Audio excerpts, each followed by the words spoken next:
اعوذ باللہ من الشیطان الرجیم، بسم اللہ الرحمن الرحیم۔ السلام علیکم ناظرین، میں سیدہ۔ آج ہم جانیں گے کہ اس لاک ڈاؤن میں ہم عید کی نماز نہیں پڑھ سکتے تو اس کی جگہ اور کیا کر سکتے ہیں۔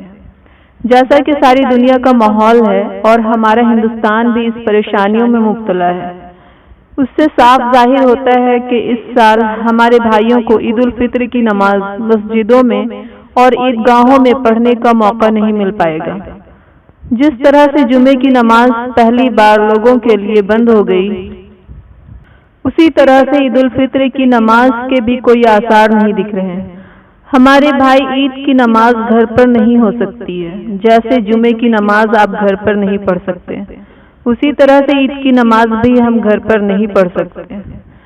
جمعے اور عید کی نماز میں فرق صرف اتنا ہے کہ جمعے میں خطبہ پڑھنا شرط ہے اور عید میں خطبہ پڑھنا سنت ہے۔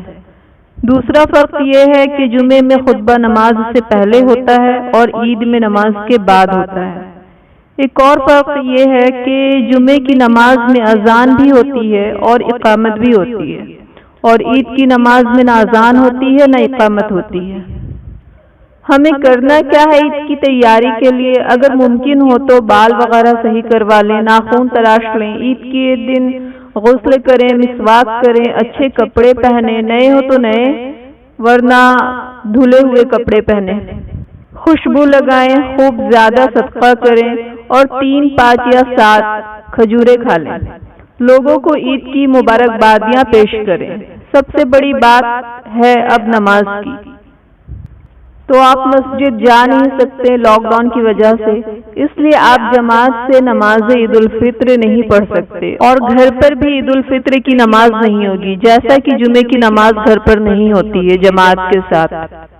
در مختار شامی جلد نمبر 3 صفحہ نمبر 29، ایسا ہی فتویٰ رضویہ قادم جلد نمبر 3 صفحہ نمبر 802 میں بھی ہے۔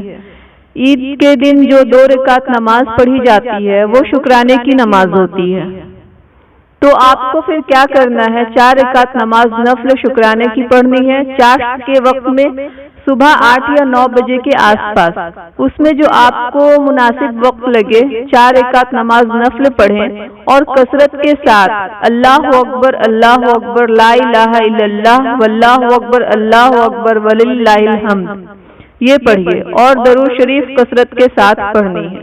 مگر یاد رکھیں یہ نماز اکیلے پڑھنی ہے، جماعت کے ساتھ نہیں، کیونکہ یہ نماز چاشت کی ہوگی، عید کی نہیں۔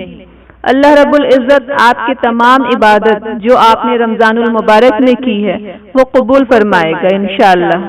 اور میری ایک خاص گزارش ہے آپ سبھی سے کہ عید سادگی کے ساتھ منائیں، اور عید کے دن لوگوں کے گھر سوئیاں پہنچانے کی کوشش کریں، لوگوں کے ساتھ اچھا سلوک کریں، صدقہ خوب کریں، تاکہ رسول اللہ صلی اللہ تعالی علیہ وسلم کا ہر امتی کسی نہ کسی خیر میں شامل ہو سکے۔ دعائے خیر میں مجھے بھی یاد رکھیں۔